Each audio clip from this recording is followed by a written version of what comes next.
সুপ্রিয় অনার্স তৃতীয় বর্ষের শিক্ষার্থীরা, আশা করি তোমরা আল্লাহর অশেষ রহমতে ভালো আছো।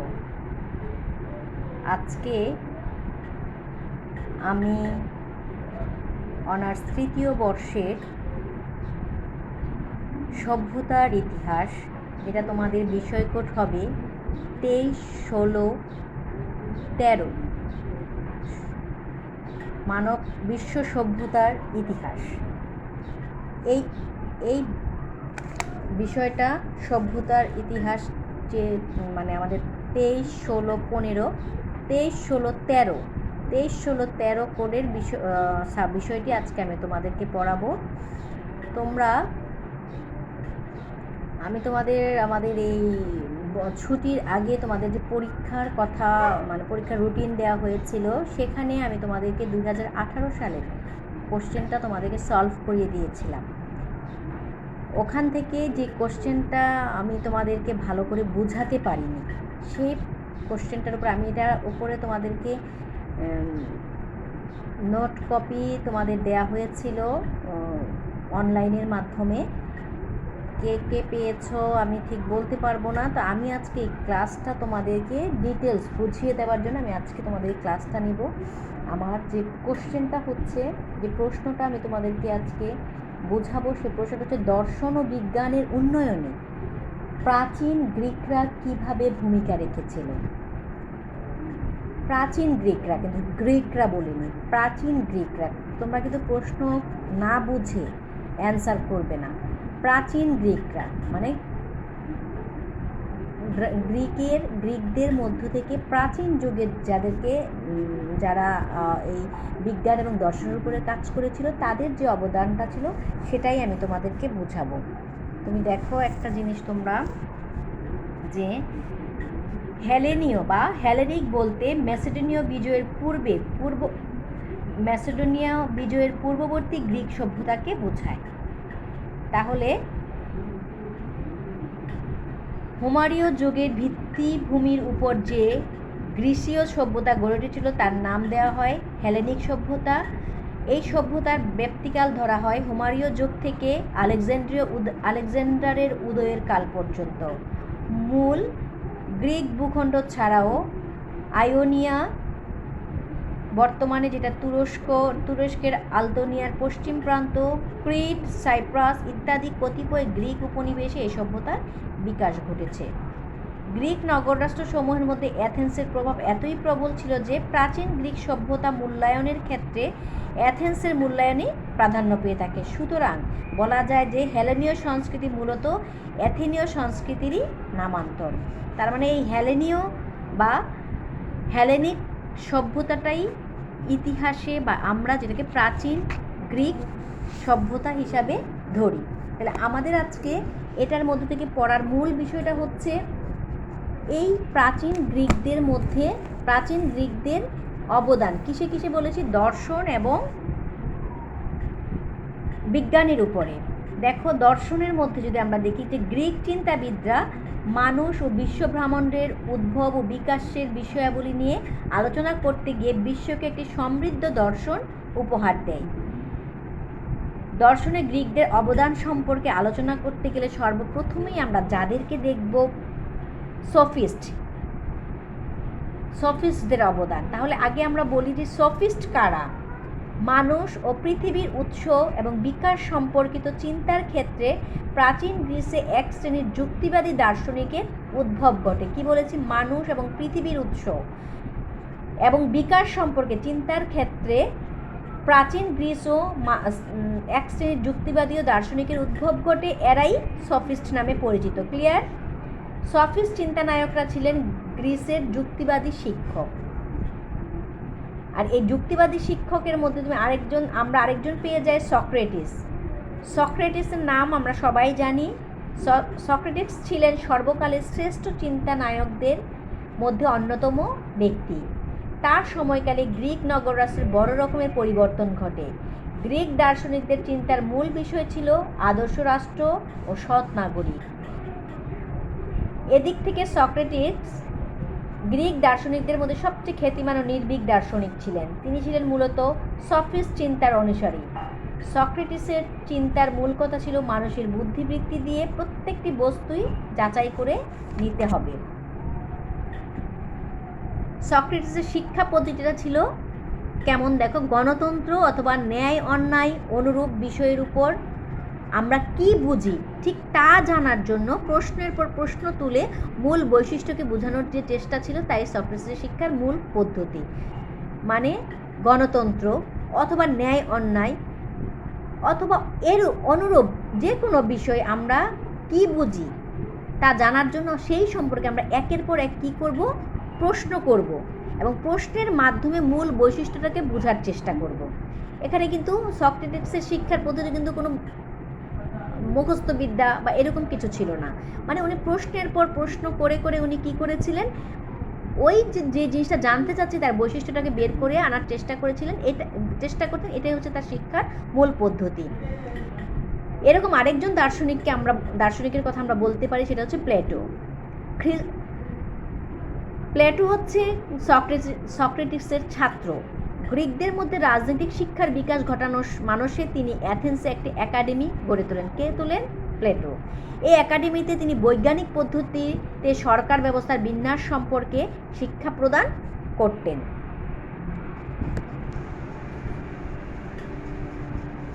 প্লেটোর দর্শনটা কেমন দেখো, প্লেটোর দর্শন মূলত সক্রেটিসের দর্শনকে কেন্দ্র করেই গড়ে উঠেছিল, কারণ উনি ছাত্র। কার ছাত্র? সক্রেটিসের ছাত্র। প্লেটো বাস্তববাদকে বিশৃঙ্খল প্রহসন বলে আখ্যা দিয়ে এর বিরুদ্ধাচারণ করেন। এই বিরুদ্ধাচারণ করে তিনি তার নিজস্ব মত প্রকাশ করে বলেন, বিশ্ব ব্রহ্মাণ্ডের সৃষ্টি হয়েছে মূলত আধ্যাত্মিক প্রয়োজন মেটানোর উদ্দেশ্যে। প্লেটো সফিস্টদের বাস্তববাদ ও সন্দেহবাদকে যুক্তি ও বিচারের বুদ্ধি দ্বারা খণ্ডন করেন। তিনি নীতিশাস্ত্রের জন্য একটি শক্তিশালী ভিত তৈরি করেন। এই সমস্ত উদ্দেশ্য বাস্তবায়নের জন্য তিনি কল্পনাশাস্ত্রের আবিষ্কার করেন। ঠিক আছে, তাহলে আমরা দর্শনে দুজন ব্যক্তিকে আমরা পড়লাম। একজন হচ্ছে সক্রেটিস আর একজন হচ্ছে প্লেটো। এখন বিজ্ঞানে গ্রিকদের যে অবদান, সেই অবদানের ক্ষেত্রে আমরা বলতে পারি যে প্রাচীনকালে বিজ্ঞানে গ্রিকরা এক অসামান্য অবদান রেখেছে। নিম্নে প্রাচীনকালে গ্রিকদের বিজ্ঞানের ক্ষেত্রে অবদান সম্পর্কে আলোচনা করি আমরা। দেখো, সূর্যগ্রহণ প্রথমে আমরা বলি যে সূর্যগ্রহণগুলো এখন হয়, এই সূর্যগ্রহণের সময় নিরূপণ। টাইরান্টদের যুগে গ্রিক বিজ্ঞানী থেলিস, কি বলেছি? গ্রিক বিজ্ঞানী থেলিস, তিনি সূর্যগ্রহণের সময় নিরূপণ করে প্রমাণ করেছেন যে প্রাকৃতিক নিয়মেই সূর্যগ্রহণ হয়ে থাকে। টাইরান্টদের যুগে গ্রিক বিজ্ঞানী পৃথিবীর মানচিত্র অঙ্কন করে প্রমাণ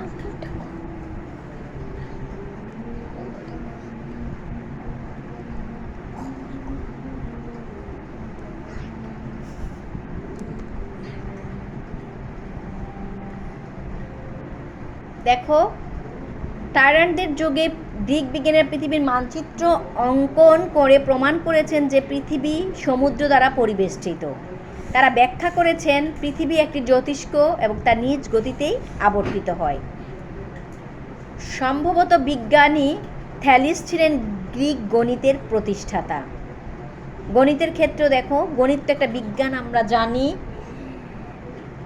তার আবিষ্কৃত কয়েকটি উপপাদ্য পরবর্তীতে ইউক্লিডের জ্যামিতিক গ্রন্থে স্থান পেয়েছে।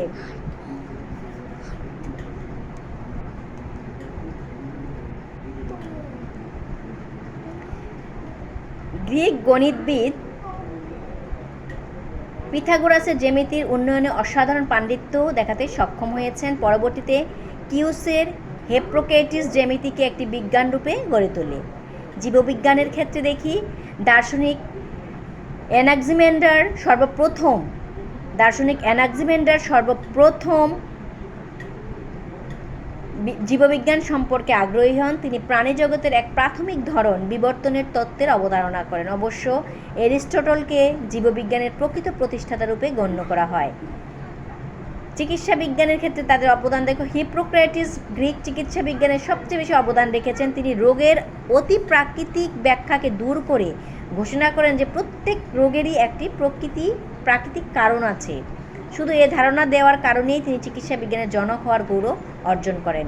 তাহলে চিকিৎসা বিজ্ঞানের জনক আমরা কাকে পেয়ে গেলাম এখানে? এটা কিন্তু তোমাদের অবজেক্টিভে আসবে, হিপোক্রেটিস। ঠিক আছে, এভাবেই ক্রমে ক্রমে গ্রিকরা বিজ্ঞানীদের সূত্র ধরে পৃথিবীতে বিভিন্ন বিজ্ঞানের গোড়াপত্তন ঘটে।